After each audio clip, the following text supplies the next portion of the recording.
Voilà, nous voilà déjà en plein été. Sage-femme authentique a encore bien fonctionné au mois de juillet. Puis là, j'ai quelques jours de retard sur ma dernière publication de Sage-femme authentique pour les épisodes de Questionner la sage-femme. Bah voilà, le dernier rush avant les vacances, etc. Et j'ai envie de pouvoir profiter aussi de ma famille et de déconnecter un peu, même si dans la réalité, je vais quand même continuer à travailler sur certaines choses, dont l'accompagnement des étudiantes. Mais du coup, j'ai décidé de vous reproposer des épisodes que vous avez aimés, que vous avez plébiscités, et puis aussi des épisodes qui sont en lien avec les thématiques que je développe ces dernières semaines, notamment sur les épisodes de Questionner la sage-femme, où j'avais pris le pas de dénoncer justement ces petits gestes anodins qu'on propose, qu'on nomme comme anodins en tout cas. Voilà, pour continuer cette saison-là, eh bien, je vous partage des anciens épisodes de sage-femme authentique qui a pu être aussi bulle de sage-femme avant. Et donc, voilà, vous allez entendre certains épisodes avec peut-être des sons différents de ce que j'arrive à produire maintenant. Mais voilà, c'est ok aussi. Vous avez été nombreux à écouter ces épisodes, donc je pense que c'est ok. On va commencer aujourd'hui tout simplement sur la question du déclenchement. Je pense que c'est une question qui mérite d'être développée parce que encore très très très banalisée. C'est un peu comme la solution, le secours, la chose qu'on utilise facilement. Et puis en plus, ce que j'ai envie de dénoncer quand même, c'est ce besoin parfois pour les équipes de mener à bien jusqu'au bout un déclenchement, alors que parfois on voit dès le début que ça ne fonctionne pas. Et au lieu de arrêter, postposer, revoir plus tard, puis laisser aussi peut-être l'occasion au corps de la femme de se reposer, à ce bébé de se reposer avant de peut-être recommencer, on s'acharne et en fait on se rend compte finalement qu'on va aller vers une césarienne. Il y a quand même 6 fois plus de chances d'avoir une césarienne quand on est déclenché, parce que si le corps n'est pas prêt, si le bébé n'est pas prêt, ça risque de peut-être mal se passer. Évidemment qu'il y a des déclenchements qui se passent très bien et sans heurts et sans complications, peut-être que ce bébé était prêt. Mais toujours se questionner à nouveau, mettre de la conscience dans nos pratiques, questionner pourquoi est-ce que on amène à un déclenchement et pour les familles, à nouveau se poser les questions, de savoir si c'est la bonne solution à ce moment-là, toujours utiliser l'outil Brain. Quel est le bénéfice, quel est le risque, quelle est l'alternative, quel est mon instinct et qu'est-ce qui se passe si on ne fait rien. Bonne écoute. Bonjour et bienvenue dans ce nouvel épisode de Questionner la sage-femme. Aujourd'hui, je vais aborder une question qui me tient particulièrement à cœur parce que c'est un sujet que j'aborde très souvent pendant nos préparations à la naissance. Il s'agit en fait du sujet des déclenchements, une pratique qui est pourtant courante, souvent banalisée, mais aussi mal comprise dans les enjeux que ça emmène. Cette question, elle me vient de Julie qui m'a envoyé un message via les réseaux sociaux et qui me dit « Chère Mélissa, je suis en fin de grossesse et mon médecin propose de déclencher l'accouchement. Quels sont les avantages et les risques associés à un déclenchement ?» Chaque mercredi, avec l'épisode Questionner la sage-femme, je répondrai à une question d'une auditrice ou d'un auditeur. N'hésitez pas à venir me poser vos questions en message privé ou par mail, que ce soit sur la grossesse, l'accouchement, le postpartum, la parentalité, sur les naissances en dehors des hôpitaux ou encore sur nos pratiques de sage-femme autonome. Alors techniquement, un déclenchement, c'est le fait de provoquer la naissance d'un bébé alors que c'était pas prévu qu'il naisse à ce moment-là. Les indications, elles peuvent être nombreuses et c'est toujours intéressant justement de bien poser les questions, de bien comprendre pourquoi est-ce qu'on vous propose ce déclenchement. Il y a des raisons qui sont clairement nécessaires. Une complication qui se développe chez la maman ou quelque chose chez le bébé qui veut dire que il est temps en fait d'aider ce bébé à venir au monde pour éviter une problématique particulière. Et donc à ce moment-là, on va proposer un déclenchement pour aider le bébé à venir en évitant en fait d'être dans une situation plus difficile où il y aurait un danger pour la vie de la maman ou pour la vie du bébé. Par exemple, on a une de nos patientes qui a été déclenchée en fin d'année parce qu'elle commençait à développer ce qu'on appelle une pré-éclampsie et il était nécessaire finalement de mettre en route le travail pour éviter justement qu'elle aille vers une complication encore plus grande et du coup un danger pour elle et pour son bébé. Au-delà de ça, il faut aussi prendre conscience que le déclenchement, il faut faire la distinction justement entre le déclenchement nécessaire médicalement parlant et le déclenchement de convenance ou le déclenchement lié à la peur. C'est 3 choses complètement différentes. Donc le nécessaire médicalement parlant, c'est ce dont j'ai expliqué, qui doit lier quelque chose par rapport au bébé ou par rapport à la maman, qui fait que c'est nécessaire de déclencher. Le déclenchement par la peur, c'est des choses qu'on voit malheureusement encore fort souvent, et notamment pour des questions de gros bébés. La peur de l'équipe médicale, du fait que le bébé peut être considéré comme au-delà de la norme, et un déclenchement qui est mis en route parce qu'on dit à la maman il faut que maintenant votre bébé sorte parce que sinon il ne sortira jamais, il sera trop gros pour pouvoir passer et donc ça n'ira pas.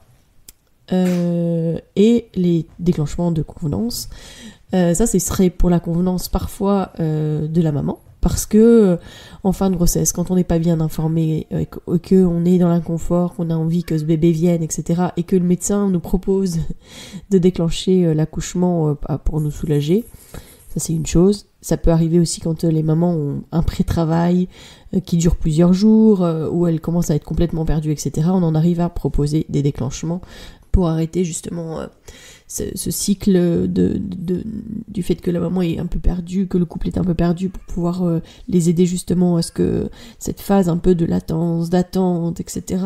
S'arrête et que la naissance se mette réellement en route.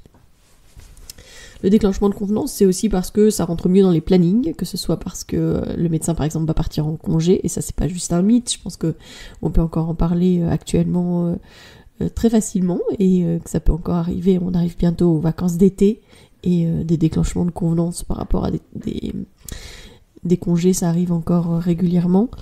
Et puis des déclenchements de convenance aussi parce qu'on se rend compte que dans la même période, il y a beaucoup de femmes qui sont à terme et que c'est beaucoup plus facile de gérer les flux à l'intérieur du service en proposant des déclenchements en fin de grossesse à des patientes.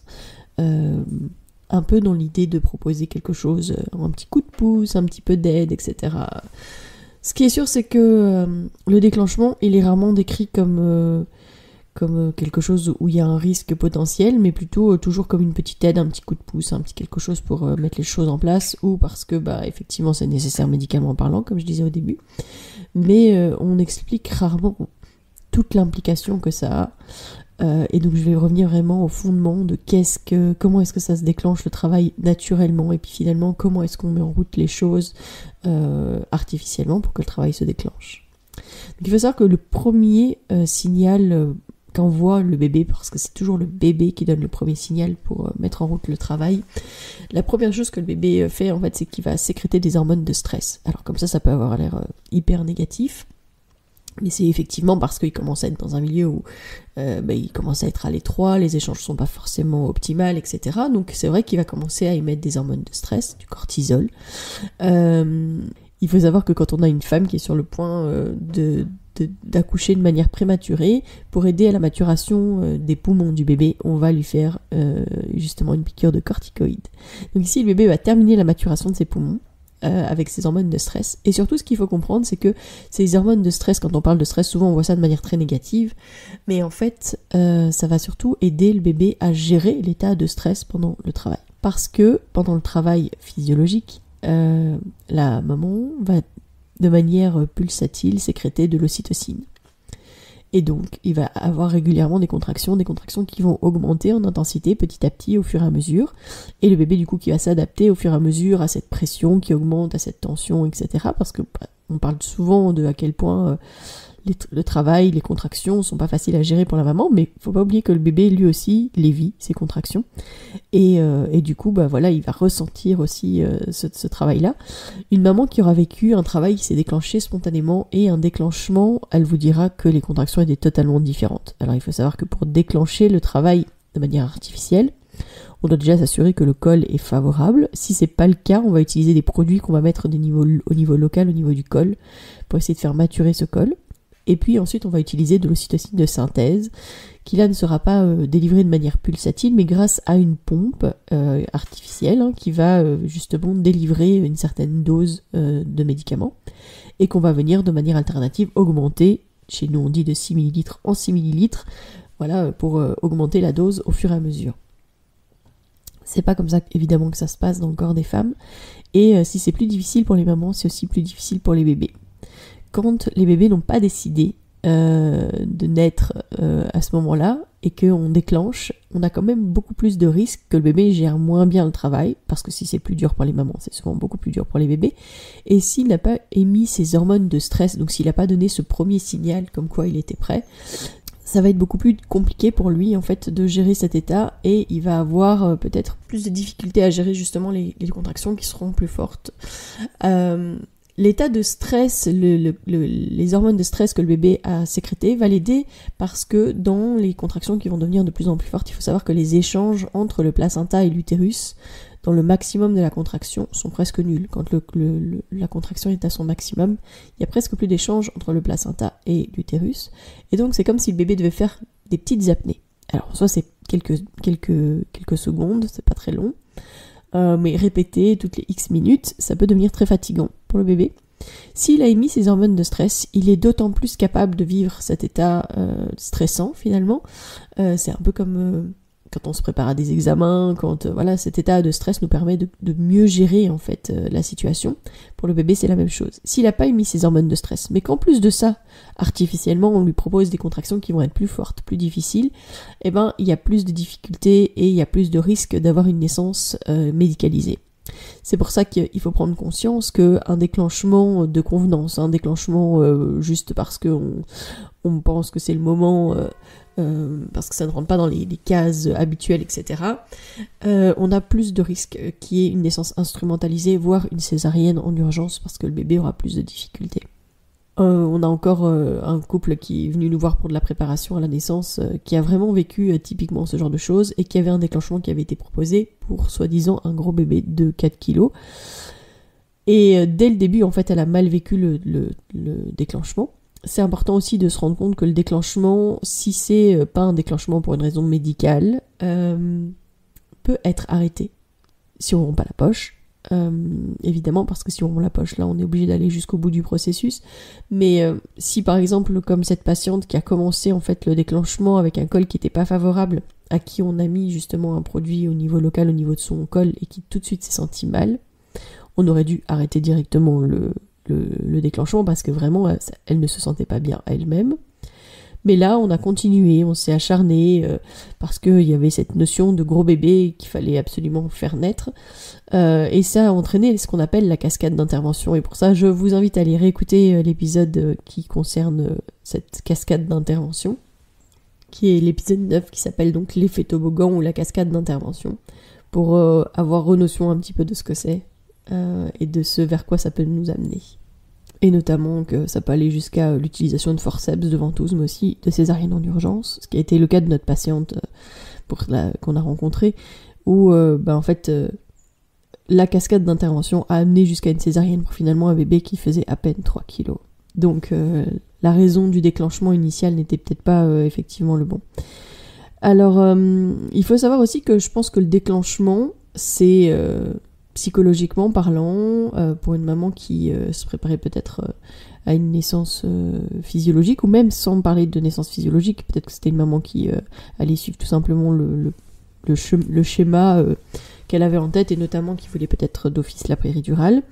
Mais quand on déclenche un travail, quand on doit mettre en route le travail, c'est vrai qu'il y a beaucoup de mamans qui disent que ça a eu un impact, dans le sens où elles ont eu l'impression que leur corps n'a pas fait son job, n'a pas fait ce qu'il fallait, que c'était nécessaire de déclencher, que le bébé était là trop tard, et qu'on a déclenché à cause de ça, etc. Mais des fois, la notion de trop tard, c'est aussi pas très clair, parce que à 40 semaines, des fois on propose, des fois à 41 semaines on propose, etc. Donc c'est aussi l'urgence qu'on y met, la manière dont on le présente, et comment est-ce que on pousse les femmes, les familles à accepter les déclenchements. C'est important quand même de se rendre compte que ça peut avoir un impact qui peut être bien plus grand que juste un petit coup de pouce pour mettre les choses en place, etc., etc. Alors c'est vrai qu'il y a des déclenchements qui se passent très bien. Je vais jamais le nier, je peux vous le dire, c'est vrai. Mais peut-être que c'est aussi parce que ce bébé, en fait, avait entamé son processus, et que dans les heures qui suivent, peut-être que la naissance serait déclenchée naturellement, et que donc, il était déjà un petit peu prêt, il était un petit peu dans les starting blocks, et puis que les choses se passent tout à fait sereinement. Mais si jamais c'était vraiment pas le moment, ça peut être vraiment, vraiment difficile pour le bébé, et donc amener à des naissances plus difficiles.